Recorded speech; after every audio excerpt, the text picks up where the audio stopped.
끝냈고 요엘서로 들어가겠습니다. 요엘서의 전체 요절은 2장 28절 말씀.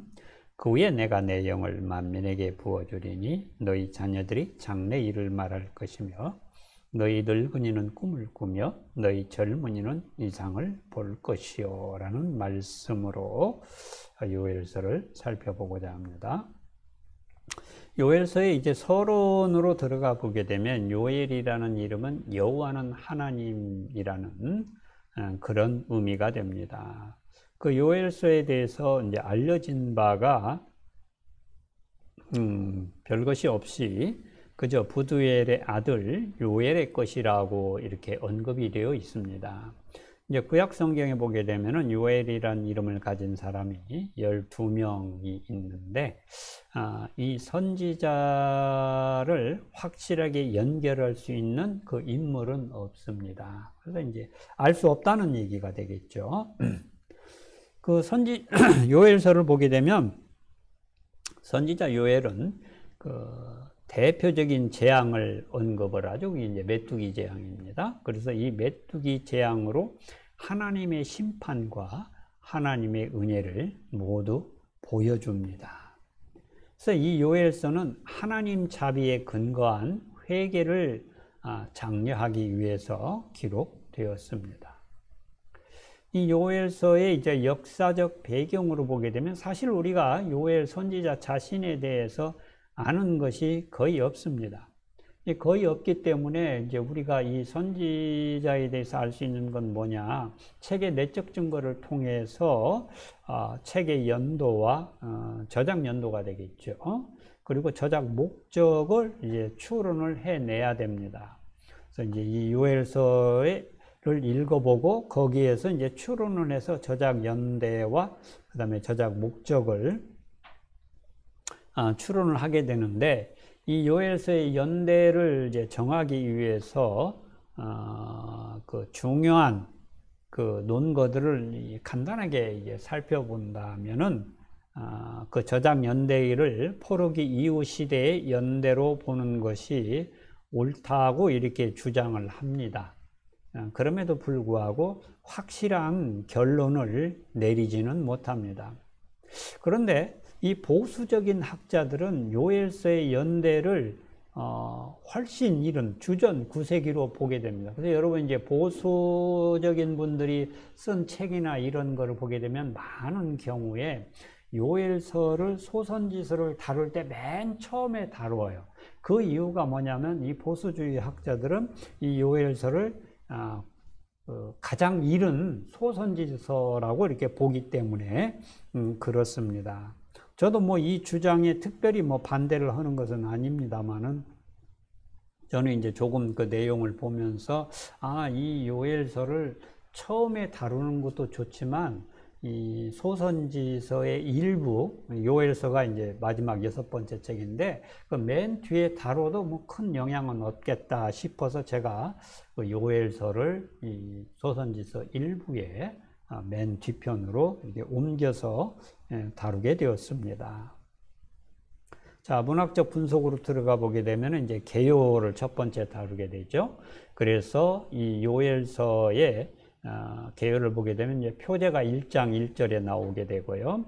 첫 번째 부분이 메뚜기 재앙에 대한 것이 1장 2절에서부터 20절에 그 내용이 나옵니다. 그리고 두 번째 파트가 여호와의 날에 대한 내용이 나오는데 2장 1절에서부터 17절의 내용이 되겠고요. 세 번째가 하나님의 응답, 여호와의 응답이라고 해서 2장 18절에서부터 3장 21절까지의 내용이 되겠습니다. 물론 이제 이 파트를 제가 세 개를 나누고 이 각 파트의 내용들은 또 이제 소 제목으로 나눠 놨으니까 여러분들이 보시기 바랍니다. 자, 이 요엘서의 장르를 다룰 때 먼저 그 요엘서의 연대를 사실상 우리가 정확하게 말할 수는 없다고 그랬죠. 다만 이제 이 요엘서의 그 내용을 볼 때 보수학자들은 이 요엘서가 9세기에 쓰여진 성경이다 이렇게 주장을 하는 반면에 이제 진보적인 학자들은 이제 포로기 이후로 보는 거죠. 근데 이런 것들의 근본적인 이제 차이점은 늘 말씀드립니다만은 이 진보주의 학자들은 하나님의 계시를 잘 인정을 하지를 않죠. 그래서 이 선지서나 이런 책들도 하나님의 계시를 받아서 기록했다기보다는 후대 사람들이 이 역사적으로 일어난 일을 보고 후대 사람들이 썼다 이렇게 라는 개념이 이 중점이 되어 있다 보니까 자꾸 이제 이런 주장들을 하죠. 반면에 이제 보수주의적인 이제 학자들은 그 계시를 인정을 합니다. 그래서 하나님의 계시를 인정하기 때문에 역사적 사건이 일어나기 전에 하나님께서 계시로 선지자들에게 주셨다는 걸 인정하고 받으니까 이런 시기로 볼 수 있는 거죠. 저희들 같은 사람들이 이제 그런 쪽에 서 있습니다. 그래서 저도 이제 하나님의 계시를 다 인정을 합니다. 그래서 얼마든지 역사적으로 일어나기 전에 하나님께서 선지자에게 하나님 계시를 주었다는 걸 인정을 합니다. 그래서 어쨌든 이제 그러나 우리가 이런 부분을 다룰 때 이제 학적인 부분을 이제 무시할 수는 없기 때문에 이제 이런 내용들을 이제 다룰 때는 이게 이제 제 주장이라기보다는 그 학자들의 의견을 이제 반영해서 이렇게 쓰는 겁니다. 그래서 그 진보적인 학자들이 요엘서는 연대 파악을 거부한다. 뭐 정확하게 안 나와 있으니까요. 이런 것들을 이제 이야기를 하는 거죠. 어쨌든 그래서 이 사실이 가지고 있는 중요한 특징이 있어요. 이 중요한 특징 때문으로 인해서 어떻게 되냐면 이 요엘서가 그 국가적인 애사에 사용되기 위한 예전적 문헌이거나 아니면 이 요엘서는 어떤 슬픈 일에 대한 하나의 역사의 그 역사적인 예라고 이렇게 주장을 하게 되는 겁니다. 그래서 이제 20세기 초에 두음이라는 학자는 이 책이 최소한 2명의 다른 사람들의 작품들로 이루어졌다고 이제 주장을 하죠. 하지만 이제 지금은 이제 이런 이야기는 이제 잘 이야기를 하지 않습니다. 이 성경책이 가지고 있는 통일성에다가 중점을 두고 연구를 하고 있기 때문에 한 저자의 작품이라고 보는 거죠. 이 요엘서에 이제 나오는 이제 가장 그 해석상의 주된 논쟁거리가 뭐냐면 1장의 메뚜기 재앙과 2장 1절에서부터 11절과의 관계예요. 그런데 이 내용이 이제 같은 이제 재앙에 대한 이야기를 하고 있는데 이 부분을 해석하는데 이 해석을 하는 그것이 이제 3가지 방법이 있습니다. 첫 번째는 어떤 주석가들은 그 2장의 내용이 단지 1장과 동일한 메뚜기 재앙을 가리키는 것이거나 아니면 1장에 뒤이어서 또 다른 메뚜기 재앙으로 생각을 해요. 그렇기 때문에 이제 1장에 나오는 메뚜기 재앙과 2장에 나오는 메뚜기 재앙이 둘 다 역사적인 사건으로 보고 이 부분을 접근을 합니다. 반면에 또 어떤 학자들은 그 2장에 나오는 내용이 이스라엘의 전통적인 적들 중에 한 외국 군대에 예견된 침략에 대한 비유적 표현으로 쓴다는 거죠. 또는 뭐 한 나라가 아니라 전통적인 이스라엘의 적들로 이렇게 보는 그런 비유로 보는 그런 접근 방법이 있습니다. 그리고 이제 3번째 이 접근 방법이 대부분의 현대적인 주석가들이 이제 주장을 하고 있는 내용인데요. 1장에 묘사된 메뚜기 재앙의 바탕을 두고 2장의 내용은 1장의 내용을 확장한 것으로 보는 겁니다. 그래서 이제는 이제 이 3가지를 보게 되면 1장과 2장에 나타난 메뚜기 재앙을 역사적 사건으로 보느냐, 비유로 보느냐, 확장으로 보느냐에 따라서 나눠지게 됩니다. 근데 현대 주석들은 어떻게 되느냐? 확장으로 보고 이 부분을 해석한다는 거죠. 그럼에도 불구하고 이제 이러한 그 모호성, 3장인 이제 확장이라고 이제 주장하는 그분들의 주장에 그 모호성이 이제 있게 되는 거죠. 정확한 건 아니니까요. 그런데 이 확장이라고 하는 이 개념 자체가 이제 학자들은 그렇게 주장을 합니다. 이게 요엘서 저자의 의도적인 방법이지 않겠느냐 이렇게 보고 있습니다. 그건 왜 그러냐면 이 요엘서의 원래 상황이 있는데 이 상황을 다른 시대의 다른 상황 속에 적용하기 위해서는 이 모호성이 필요하다는 거죠. 그래서 이 모호성을 여기에 적용을 하기 위해서 의도적으로 이렇게 모호하게 표현했지 않는가 이렇게 보고 연구를 하게 됩니다. 그래서 이 세 번째 견해에 대한 설명을 조금 더 하게 되면 그 요엘 선지자는 이제 최근의 재앙을 다가올 여호와의 날, 즉 악에 대한 거룩한 전쟁에서 하나님께서 직접 하늘 군대의 장수로서 오실 심판의 날에 대한 전조로서 사용을 한다는 거죠.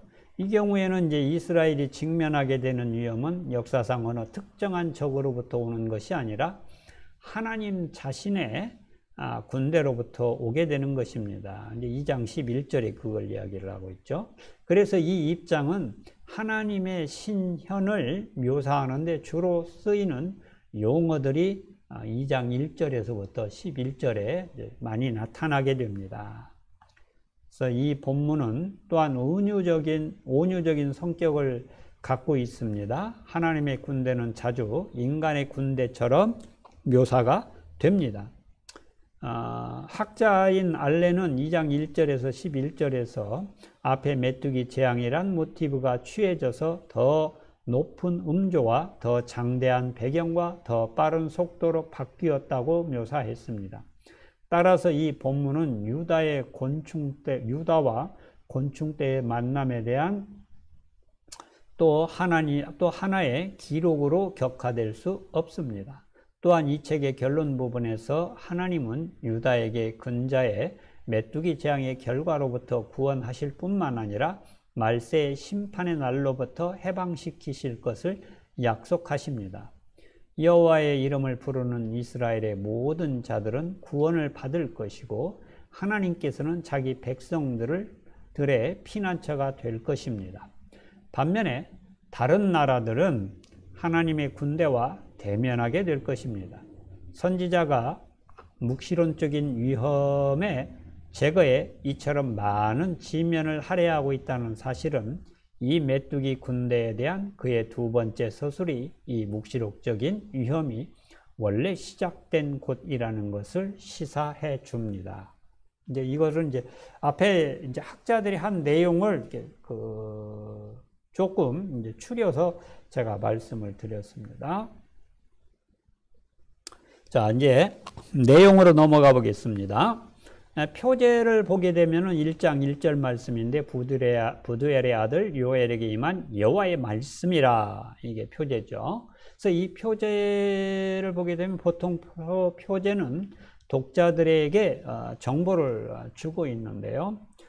이 표제를 통해서 우리가 이제 알 수 있는 정보는 첫 번째는 요엘서의 저자가 부두엘의 아들 요엘이라는 것이고요. 두 번째는 그의 예언의 신적 권위와 이 책에서 묘사할 사건의 독창성을 확증하는 것입니다. 여호와의 말씀이 요엘에게 임했다고 말함으로 인해서 그가 말하는 내용이 그가 만들어낸 얘기가 아니라 하나님으로부터 왔다는 그 말에 대한 신적 권위를 부여하고 있는 것을 알 수가 있습니다. 우리가 이제 성경을 보게 되면 성경의 저자들을 하나님은 항상 쓰시죠. 그래서 하나님께서 자신의 계시를 선지자를 통해서 주시는데 그 선지자를 로봇처럼 쓰시지는 않아요. 그가 가지고 있는 경험과 지식과 언어의 능력이나 그의 가정의 배경사 이런 걸 다 들어 쓰신다는 거죠. 그래서 선지자가 하나님의 말씀을 전하지만 그 전하는 과정 중간에 그가 가지고 있는 것들이 어떻게 됩니까? 나타나죠. 그렇기 때문에 각 선지서마다 그 선지자의 독창성이 들어가 있어요. 마치 이것은 오늘날 같은 본문을 가지고 어떤 분이 설교하느냐에 따라서 설교의 내용이 달라지는 것과 같겠죠. 본문의 내용은 같습니다.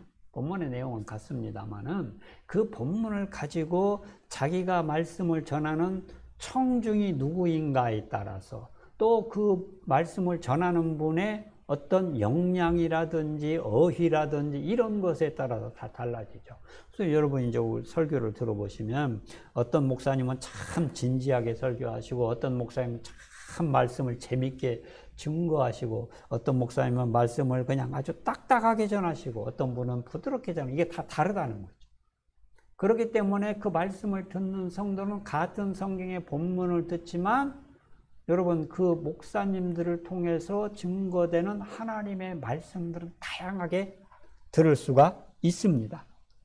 여러분 그렇기 때문에 이 목사님이 하신 말씀이 맞고 저 목사님이 하신 말씀이 틀리다고 얘기하는 건 좀 위험한 생각이에요. 여러분 이제 다름을 인정하셔야 된다는 거죠. 다름을.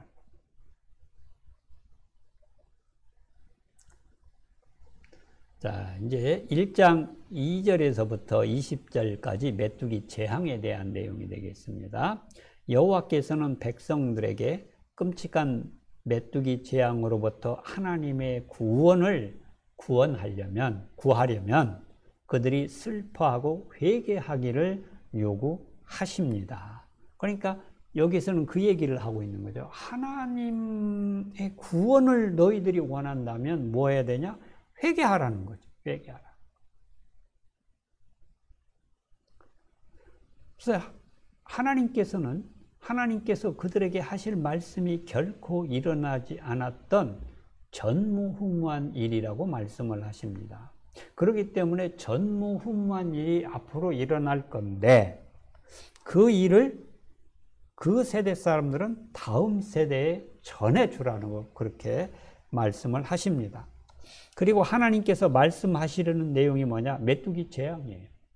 이 메뚜기 재앙이라고 하는 것은 메뚜기들은 그들이 가는 길에 모든 것을 먹어치우는 것이 메뚜기 재앙입니다. 여러분 이제 우리 한국에 계신 분들 또 이 캐나다에 계신 분들은 이 메뚜기 재앙을 잘 모르죠.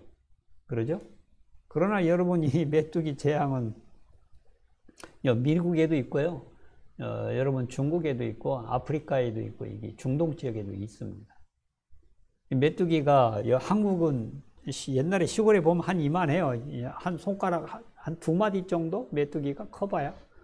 근데 여러분 제가 아프리카 가서 놀랬던 게 메뚜기가 이만씩 해요. 이렇게 커요. 길이가. 그리고 이 메뚜기의 특성은 이 몇 개의 그 개체로 존재할 때는 굉장히 순해요. 그런데 무리를 지으면 굉장히 공격적이 됩니다. 성향이 바뀌어요. 그래서 뭐 제가 전에도 한번 그 사진을 보여드린 적이 있었던 것 같은데 이 메뚜기가 뭐 1000만 마리 이렇게가 아니에요. 몇억 마리, 몇십억, 뭐 반경 몇 킬로 이 떼가 이렇게 형성이 됩니다.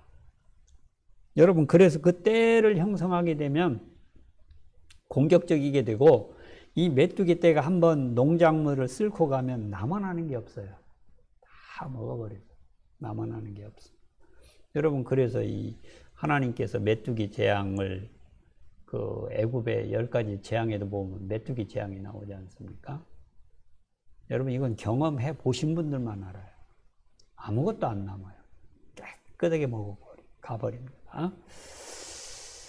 여러분 그 엄청난 재앙을 하나님이 말씀하세요. 그래서 이 메뚜기 재앙이 닥치게 되면 어떤 일이 일어나냐? 여러분 농작물이 싹 사라지는 거예요. 농작물이 사라지면 사람이 먹고 살 것이 없고 가축이 먹고 살 것이 없어요. 여러분 이런 일이 벌어지네. 다시 말해서 기근이 오게 된다는 거예요.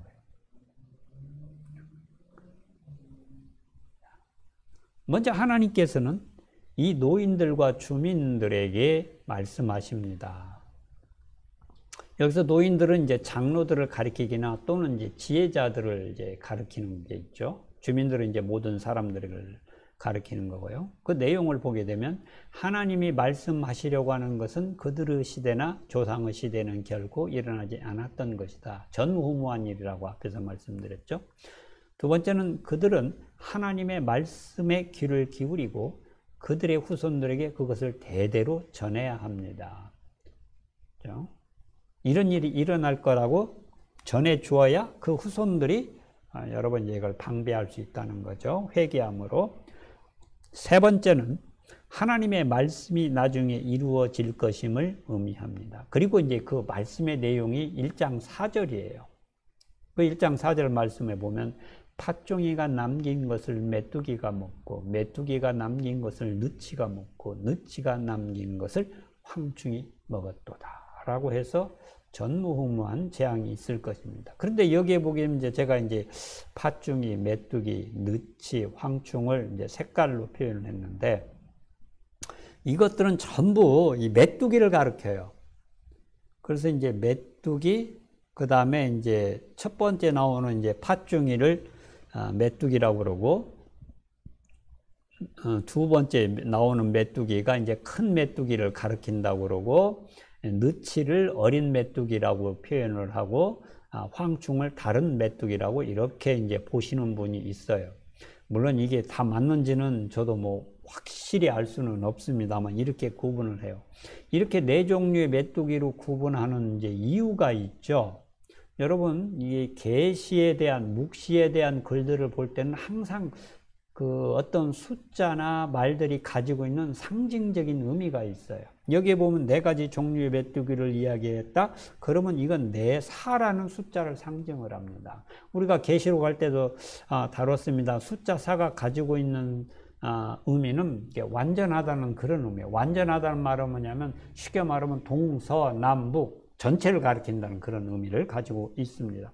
그래서 이제 이 네 가지의 메뚜기를 언급했다라는 말은 이 메뚜기 재앙이 전체적으로 일어나는 것이고, 여러분 이런 일이 일어났었을 때는 이걸 피할 수 없다는 그 말을 말해요. 그리고 그 피해가 어마어마하게 일어난다는 걸 말하고 있습니다. 결국 이 말씀은 완전한 파괴를 의미를 해요. 파괴를. 여러분, 그래서 이제 우리가 이제 아모스서에도 보게 되면 그렇게 나오잖아요. 누구누구의 서너 가지의 죄로 말미암아. 그 서너 가지는 그냥 3개, 4개의 의미가 아니고 죄가 충만하게 찼다는 그런 것을 의미를 한다고 말씀을 드렸습니다. 그러니까 이제 하나님께서 보통 사람들이 죄를 지을 때도 회개할 수 있는 기회를 주시는데, 여러분 죄가 차고 차서 하나님 보시기에 완전히 죄가 찼다고 생각할 때는 그때는 뭐가 오느냐? 심판이 와요. 그 얘기를 지금 하고 있다는 것을 알 수가 있습니다.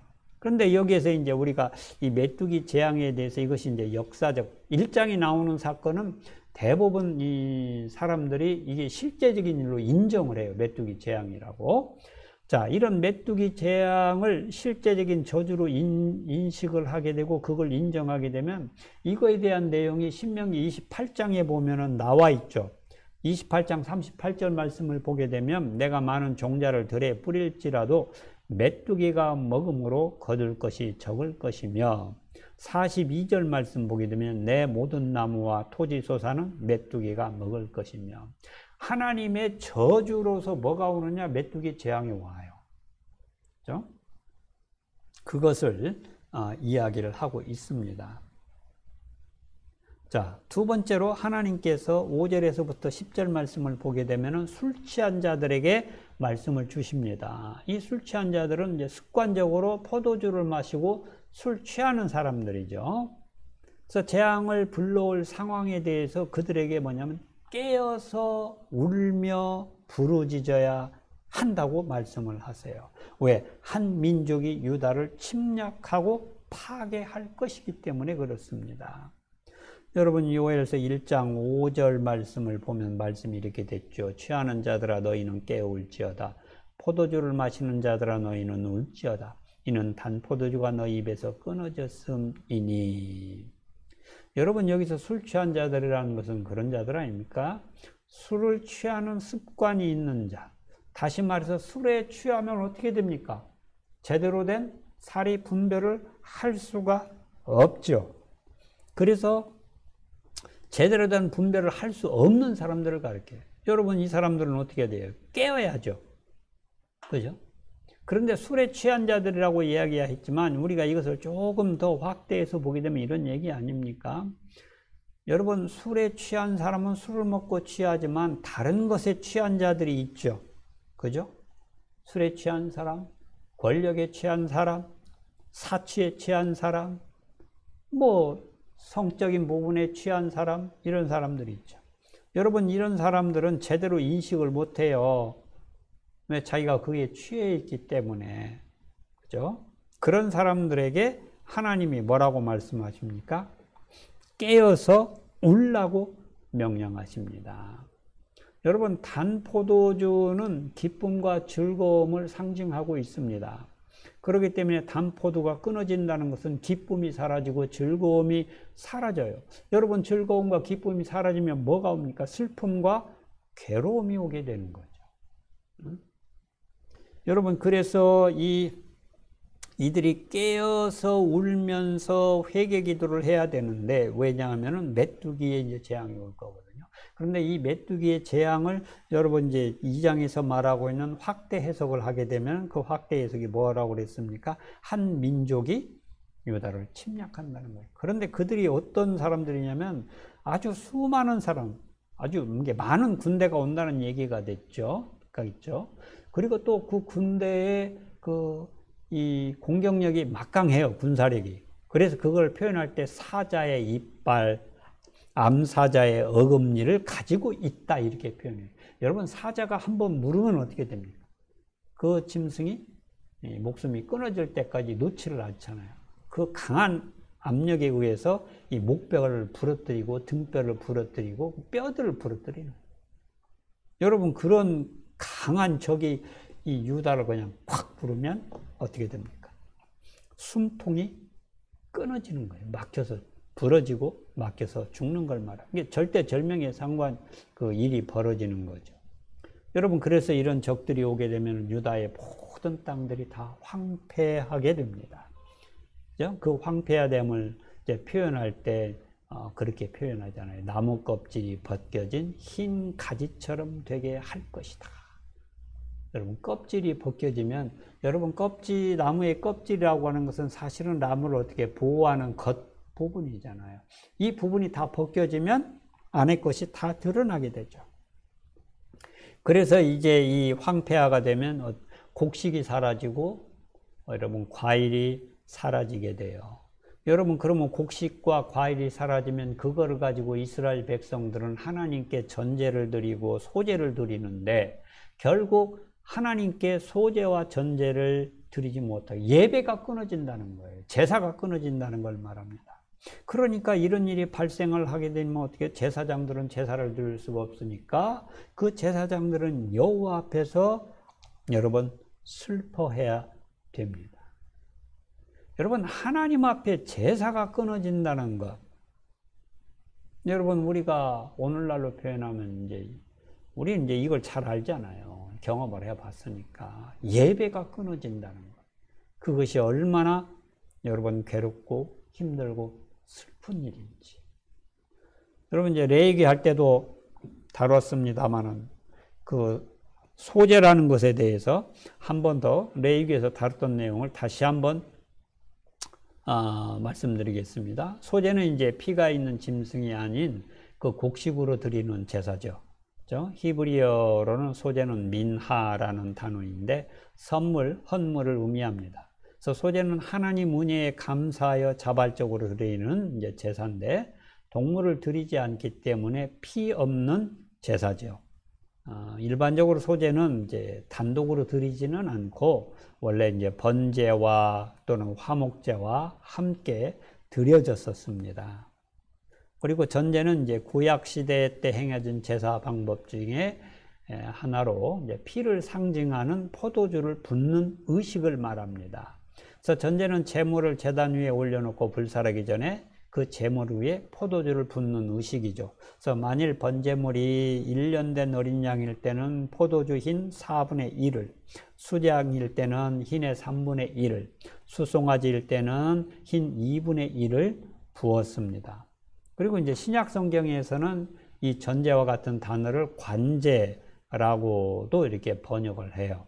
그래서 바울은 이제 성도의 신앙 성장을 위해서 자신의 생명까지도 기꺼이 바치겠다는 의미로 이 단어를 빌립보서 2장 17절에서 사용을 하죠. 여러분, 그래서 이제 이 부분을 볼 때 앞에서도 말씀을 드렸습니다만, 술에 취한다는 것은 다른 의미로 이제 세상에 취하는 그런 것들이 되겠죠. 여러분, 그래서 육체적인 쾌락에 취하는 사람, 또는 뭐 이 외에도 뭐 다른 것들을 취하는 거죠. 여러분, 이제 이 세상에 취한다, 또는 다른 것에 취한다라고 하셨을 때는, 여러분, 이 취하는 것의 시작은 사실 처음부터 무엇에 그냥 폭 빠지는 경우는 그렇게 흔치는 않아요. 처음에 시작은 무엇부터 시작합니까? 호기심 또는 이게 동경, 이런 것으로부터 시작을 하게 됩니다. 그러나 그렇게 시작을 하지만 시간이 지나면서 그걸 절제를 하지 못하게 되면 결국 그거에 빠지게 되죠. 여러분, 그리고 거기에 빠지게 되면 그때부터는 그것을 조절할 수가 없게 돼요. 그 안에 폭 빠졌기 때문에 그 속에서 완전히 잠겨서 살게 됩니다. 여러분, 그때부터는 그것이 원하는 대로 그 사람이 살아가게 돼요. 그 사람이 원하는 대로 그걸 조절하는 것이 아닙니다. 여러분, 그것이 이제 그 빠지는 것이 세상에 속하는 것이면 세상에 취해서 살아가는 것이고, 여러분 또 다른 것에 빠지게 되면은 그거에 빠져 사는 거예요. 처음에 시작은 호기심이죠. 여러분, 이 노름이라는 것의 처음 시작은 좀 이야기를 들어보면 그래요. 처음에는 호기심 또는 재미로 가서 한다는 거예요. 그냥 뭐라고 합니까? 쉽게 말하면 이제 옛날식으로 표현하면 1원짜리 갖고 하는 거, 이렇게 시작을 하죠. 그죠? 호기심으로. 그런데 1원짜리 갖고 하던 것이 어떻게 됩니까? 이게 1원이 10원이 되고, 10원이 100원이 되고, 100원이 1000원이 되고, 1000원이 10,000원이 되는 거예요. 여러분, 이 밴쿠버에도 그런 거에 빠지시는 분들이 있다는 소리를 종종 듣습니다. 어떤 분은 이제 로또에 빠지신 분도 있다고 그러는데, 처음에는 재미로 한 장 그냥 사는 거 했다는 거예요. 그런데 이걸 하다 보니까 자꾸 욕심이 생기더라는 거예요. 그래서 나중에는 막 이 사람 저 사람한테 돈을 빌려가지고 로또를 그렇게 한대요. 그러니까 그냥 이제 그런 분은 몇백 불씩 사는 거죠. 그렇죠? 여러분, 그거에 빠지면 답이 없습니다. 답이 없어요. 여러분, 카지노 가시는 분들도 그런 거 아니에요? 처음엔 재미로 시간 때우려고 가서 1불짜리 갖고 하는데, 여러분, 노름은 이제 그거에 빠지면 걷잡을 수 없죠. 10,000불 이렇게 되고 그렇게 되는 거예요. 여러분, 그래서 어떤 측면에서는 그런 것들에 이렇게 재미로 시작한다고 하지만 제일 좋은 것은 아예 시작을 않는 거예요. 않는 거. 여러분, 그거를 시작을 해놓고 그게 재미 들리기 시작하면 여러분 할 수가 없어요. 여러분, 근데 이게 제가 지금 세상적인 이야기만 듭니다만은, 여러분, 이게 사실 이 빠진다는 것이 어떤 측면에서는 이제 이런 것도 있을 수 있습니다. 결국 그 빠진다는 것은 내 육신을 위해서 빠지는 거거든요. 그런데 내 육신을 위해서 하는 모든 것들은 사실 내가 그게 빠지는 것이 될 수 있어요. 예를 들면 이제 구제 같은 것도 어떤 측면에서 그렇게 됩니다. 내가 좋아서 하는 구제, 이게 가능해요. 내가 좋아서 하는 봉사. 여러분, 그 중심에는 내가 있어요. 정말 하나님의 영광을 위해서 하나님께 감사함으로 하는 게 아니고 내가 좋아서. 이런 사람은 내가 그 칭찬받기를 원하고 내 명예를 위해서 그렇게 하는 거예요. 여러분, 들어보니까 그런 분들이 아프리카도 가고, 여러분, 저 동남아도 가고 그래요. 근데 그런 분들이 자기 돈 들여갖고 다 해요. 그죠? 이런 분들은 하나님의 영광을 위해서 하는 게 자기 자신을 위해서 해요. 그러니까 그 일을 했는데 누가 자기를 칭찬하지 않는다? 그럼 가고 싶지 않은 거예요. 여러분, 이게 이렇게 됩니다. 근데 겉으로 보면 구제라는 똑같은 일을 하고 있다는 거죠.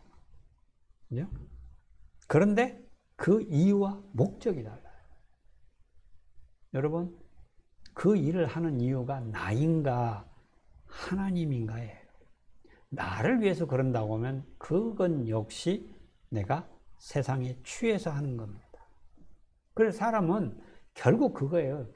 세상에 취해서 하느냐, 하나님의 성령에 취해서 하느냐, 오늘날로 말하는 그 차이입니다. 신앙생활도 여러분 우리가 겉으로 보면 다 교인인데 정말 성령에 취해서 하시는 분이 있는가, 아니면 나를 위해서 신앙생활을 하는가. 겉으로 볼 때는 표가 나지를 않습니다. 그런데 나를 위해서 하는 것 하나님께서 받지 않으신다는 겁니다. 여러분, 이제 이것이 세상이 취하는 자에 대한 이제 조금 확대해서 보면 이런 이야기들이 가능을 하죠. 자, 세 번째는 이제 이 농부들에 대해서 합니다. 1장 11절, 12절 말씀 보면 농부들아 너희는 부끄러워할지어다. 포도원을 가꾸는 자들아 곡할지어다. 이는 밀과 보리 때문이라 밭의 소산이 다 없어졌음이로다. 포도나무가 시들었고 무화과나무가 말랐으며 석류나무와 대추나무와 사과나무와 밭의 모든 나무가 다 시들었으니 이러므로 사람의 즐거움이 말랐도다. 여러분, 농부들은 오늘 말씀에서 보면 두 가지에 대한 그 없어짐을 이야기하죠. 첫 번째는 밭의 소산, 이건 뭐 밀, 보리 이런 것이 되겠죠. 이제 이런 것이 없어지고, 두 번째는 들판의 과일나무가 마르게 됩니다. 자, 밭의 소산이 없어지고 과일나무들이 없어지게 되면, 과일이 없어지게 되면 어떤 일들이 벌어지느냐. 이 농부들이 절망하고 슬퍼하게 되는 거죠. 또 이 일이 일어남으로 인해서 어떻게 됩니까? 제사장들에게 이제 영향을 미치게 되죠. 그죠? 그래서 이 13절과 14절 말씀을 보면 결국 이제 이 말씀은 제사장들에게 하나님이 주시는 말씀인데, 제사장들이 제단 앞에서 봉사하고 있는데 소제물과 전제물을 성전에 드리지 못한. 왜요? 앞에서 그 메뚜기 재앙 또는 이런 것들로 인해서 밭에 곡식이 사라지고 과일이 생성되지 않으니까, 여러분, 이 포도가 만들어지지 않고 포도가 없어졌는데 어떻게 포도주로 드리는 전제를 드릴 수 있습니까? 드릴 수 없어요. 소제 역시 드릴 수가 없죠. 그래서 하나님께 제사를 드리지 못해요. 그렇기 때문에 그 일을 놓고 하나님이 제사장들에게 뭐라고 하느냐? 굵은 배로 동이고 슬피 울라, 그렇게 말씀하세요. 여러분, 슬피 울라라는 그 말은 애통하면서 회개하라는 그 말이에요. 그리고 굵은 베옷을 입고 밤이 새도록 누우라고 명령을 합니다. 여러분, 밤이 새도록 누우라, 그 말은 뭐냐면 여러분 철야기도 하라는 거예요. 그 말씀을 놓고, 그 일을 놓고. 왜 그러냐면 제사장들은 성전 봉사에 대한 책임이 있기 때문에 그래요. 그래서 사실은 이제 제사장들은 자기 일뿐만 아니라 백성들 가운데서 일어나고 있는 그 일들이 하나님께 드리는 제사와 연관이 있기 때문에 그 일을 놓고 기도하라는 책임이 있다고 그렇게 말씀을 합니다.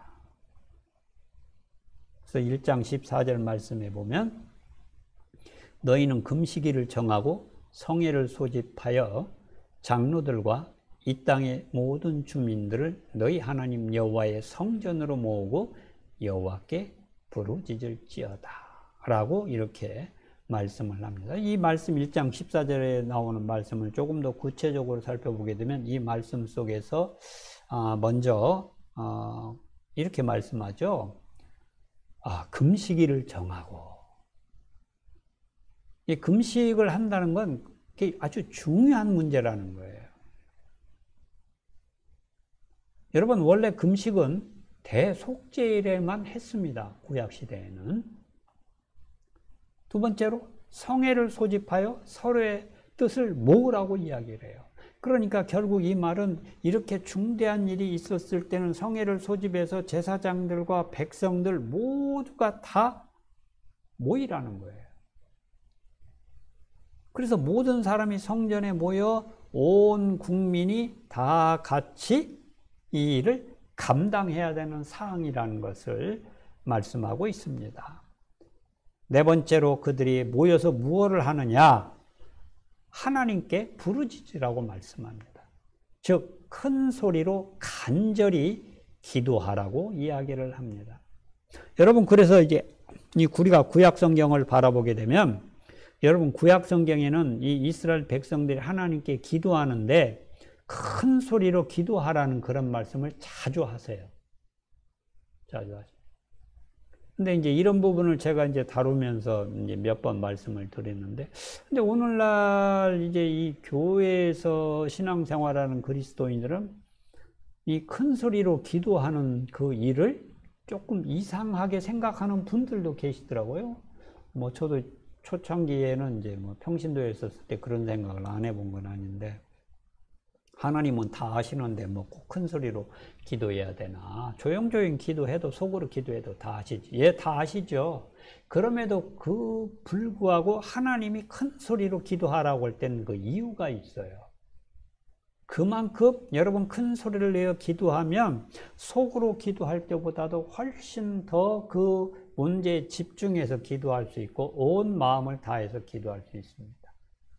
쉽게 말하면 잡생각 없이 온전히 그 문제에 집중해서 간절하게 기도하라는 그런 의미가 되겠습니다.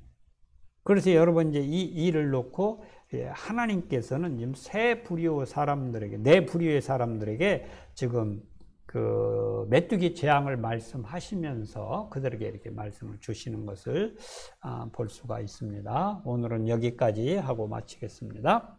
아버지 하나님 감사합니다. 오늘도 하나님께서 저희들에게 아버지의 말씀을 주시고 오바댜의 말씀을 아버지 배우게 하시고 요엘서 말씀도 시작하게 하시니 감사합니다. 특별히 하나님께서 이 요엘서 말씀을 통하여 메뚜기 재앙을 말씀하십니다. 미래에 일어날 그 일들을 위하여 백성들에게 미리 말씀하시고 그 일로 인하여 각 계층의 사람들이 하나님 앞에 어떤 자세로 서야 되는지 말씀해 주시니 감사합니다. 무엇보다도 이 일을 위해서 모든 사람들이 아버지 성회로 모여서 아버지 기도해야 됨을 말씀해 주시니 감사합니다. 무엇보다도 기도를 통하여 회개함으로 우리가 죄악에서 돌이켜 주님 앞에 바로 서는 일이 있도록 하나님 축복하여 주시옵소서. 이런 은혜가 오늘날 우리에게도 임하게 하여 주실 것을 믿고 감사드리며 이 모든 말씀 우리 주 예수 그리스도의 이름으로 기도드렸사옵나이다. 아멘. 감사합니다. 수고하셨습니다.